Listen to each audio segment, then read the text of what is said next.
Powered by the Montana Television Network. This is the 10 o'clock news on Q2, Montana's news leader.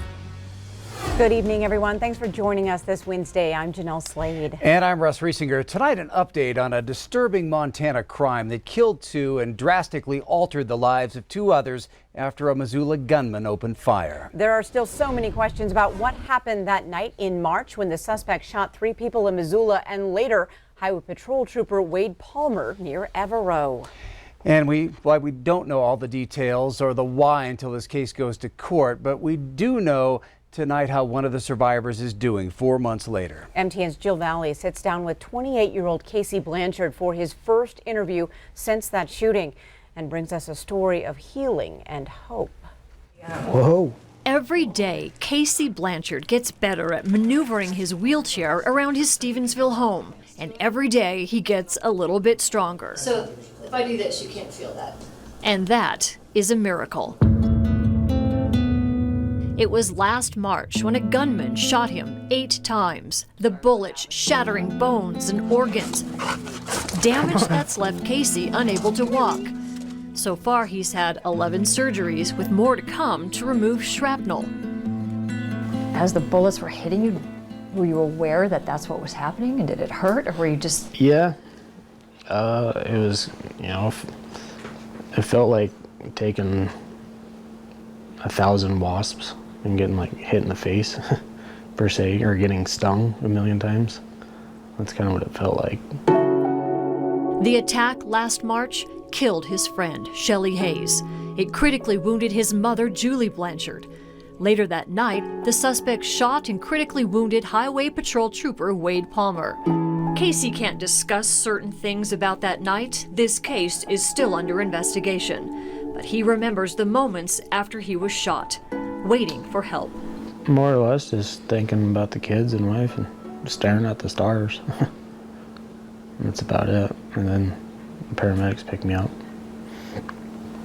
But then I don't know nothing for, literally, don't remember much for 3 weeks after that. Casey was rushed to St. Patrick Hospital and later flown to Salt Lake City. When his wife Leah saw her neighbors, the Palmers, in the same hospital, it was confusing until she realized Casey and Wade were both critically injured that same night. It would be weeks before Casey knew the full extent of what happened. I didn't even know really what was going on. I thought I was in a big dream. I told myself to wake up.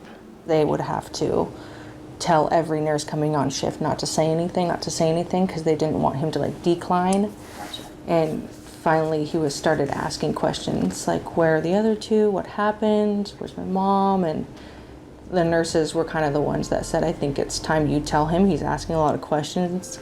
He's awake. As the months passed, Casey got stronger. In June, he came home to be with his young sons and to start a new life of healing and rehab. We're like, oh no, what are we gonna do? Leah is quick with a smile and a laugh, and she's already worked as a home health aide, so she was prepared for her new role. I have always been a caregiver. This has just been natural for me. I don't want to say it's natural because what happened was super sad, but it has been amazing because I am a caregiver. I love taking care of people. I take care of my kids, and so I didn't think it was abnormal. He's my husband. I love him so much. I could take care of him forever. She also knows her family is supported by the love of this community that's been there from the start. They haven't given up on us either. Just the support has really helped us level out and get comfortable with being home. Settle down. Casey hopes to be back at work at Gomer's Diesel Service and Repair. In fact, they're getting an office ready for his return. And this fall, this family of 4 becomes a family of 5, with a new baby boy arriving in October.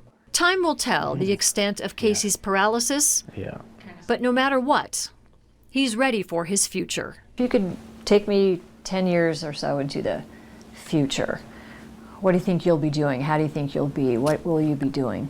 I see a lot of people that are in wheelchairs, it's half and half. A lot of people just get in a slump and don't, progress, which kind of sucks. But the other half of people, they just take it and just roll down the road I mean, rather than running, you're rolling. It's not a big deal. So. You're going to be a roller? Yeah. At least for, for a while, if not for life, so it doesn't bother me. In Stevensville, Jill Valley, MTN News. Thanks, Jill. And Jill tells us Casey got a new adapted truck so he can drive, and he and Leah hope to buy a new house to better accommodate his wheelchair. Casey's mother, Julie, passed away in June.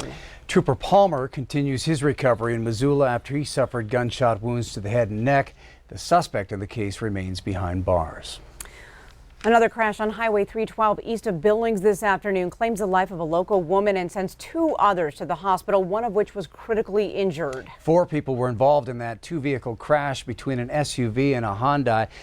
Montana Highway Patrol Trooper Tony Snelling tells Q2 a local woman in her 80s died and a man in his 60s traveling with her was critically injured. He was flown from the scene via help flight. Now, Snelling says although it is under investigation, it appears neither were wearing their seatbelts. Another woman suffered minor injuries. A torch and tribute to fallen soldiers rolled into Billings this afternoon to honor those who have died in the line of duty.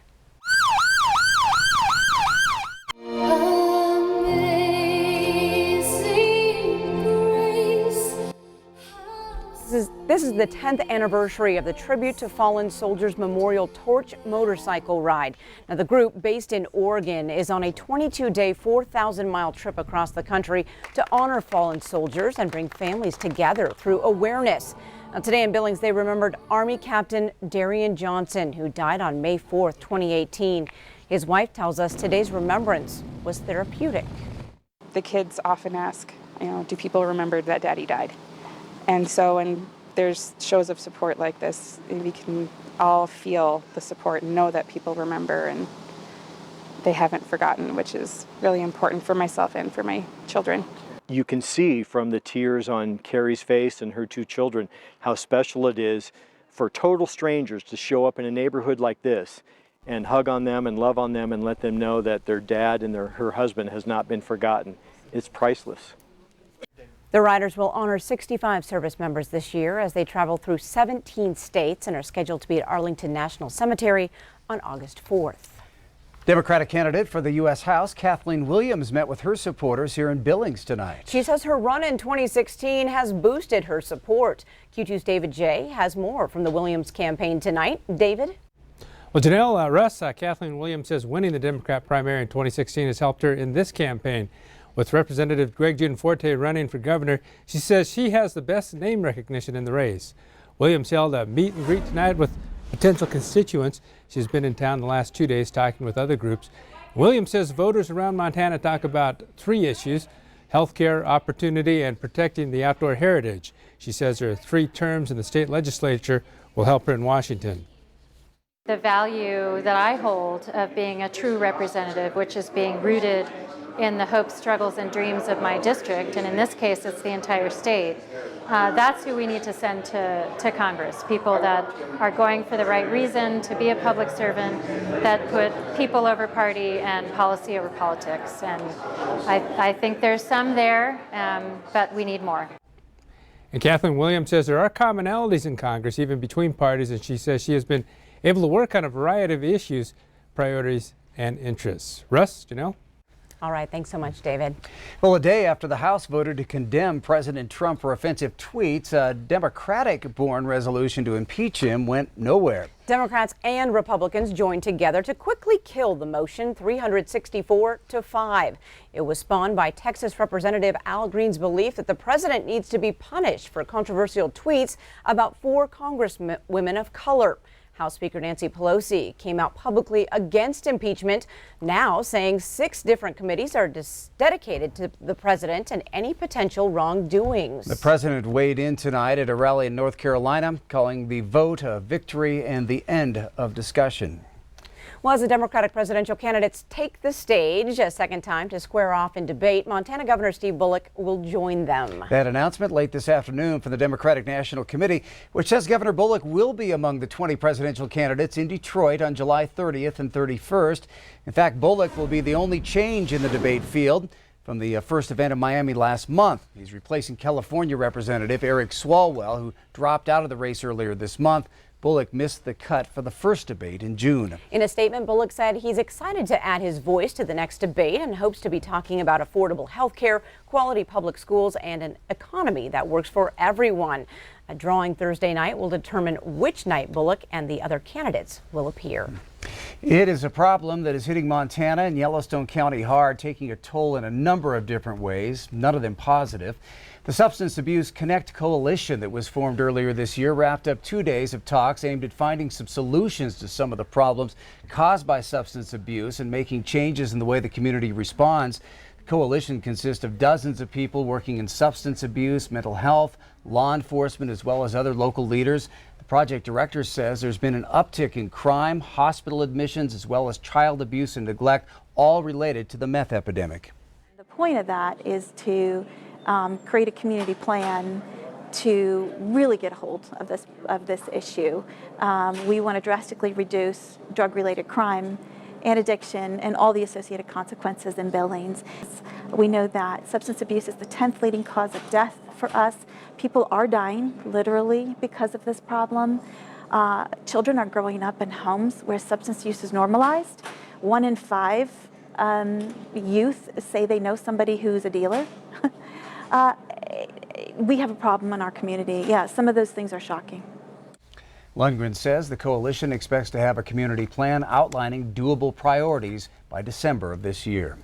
On to the weather scene. It's about to get really hot and really sunny, Bob, but there are still some important things that people need to know. Yeah, the cool is going to come in the next couple of days, but next week is when it's going to get that way. And so we thought we'd just kind of remind you some of the symptoms of heat-related illnesses like heat exhaustion and heat stroke. With heat exhaustion, you're kind of faint and dizzy. With heat stroke, you've got a throbbing headache. You have excessive sweating with the heat exhaustion, but with heat stroke, you actually have no sweating, and your skin is kind of cool and clammy to the touch with the heat exhaustion. But with heat stroke, it's very hot, over 103 degrees. It's kind of red and dry. Of course, there's nausea with both of them. You have a weak rapid pulse with heat exhaustion, but it's a strong rapid pulse with heat stroke. And of course, with heat exhaustion, you have muscle cramps, and with heat stroke, sometimes you actually just may even lose consciousness. So those are just some of the things to think about, especially the next 2 or 3 days. Once we start heading into next week and temperatures get into the 90s, the rest of the country is in the middle of a giant heat wave. We will probably get that later on next week. So just be careful out there. That's the best thing. Try and avoid the heat as much as you can. Back to you guys.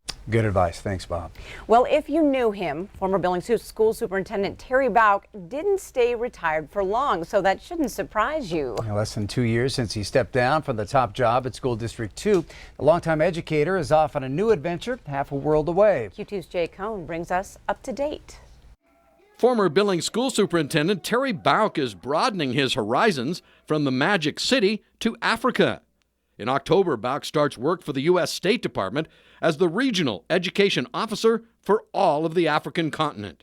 I'll go to about 20 to 21 schools a year. There are almost 40, so I see them every other year. Now, this isn't your typical assignment for a 69-year-old retiree, but Bauck says you just never know when opportunity knocks. We want to make sure that their education internationally meets the standards of students in public schools throughout the U.S. Helping to influence the curriculum for thousands of American students abroad turns out to be an opportunity too good to pass up. A key part of Bauck's job will be to help line up funding and scholarships, as tuition for many of the private international schools can range from $15,000 to $30,000 a year. Some of the schools around the world are 4,000 or 5,000 kids. Some are as small as 50 or 60. So there's needs all around, and to provide consultation and dollars when appropriate will make me feel good too as a professional. Most importantly, though, Bauck says his wife Christy is also up for the challenge. Yeah, we're excited. We're sad about leaving Billings. We love the community and the people, and certainly the support that we have for schools here. In Billings, I'm Jay Cohn reporting for MTN News. And Jay tells us this will actually be Bouck's second go-round in Africa. Early on in his career, he worked as assistant superintendent and eventually superintendent at the American International School of Lagos, Nigeria. And from all of us here at Q2, best of luck to Terry and Christy in their new assignment. Well, coming up on tonight's 10 o'clock news, if you drink Coors, you're drinking a piece of Montana in every can. We'll check out what one Montanan has a special tie. And in sports, Q2's signature golf series takes us to Big Timber. You're watching MTN News with Jeanelle Slade and Russ Riesinger. Storm Tracker weather with Bob McGuire. And sports with Scott Breen. This is the 10 o'clock news on Q2, Montana's news leader.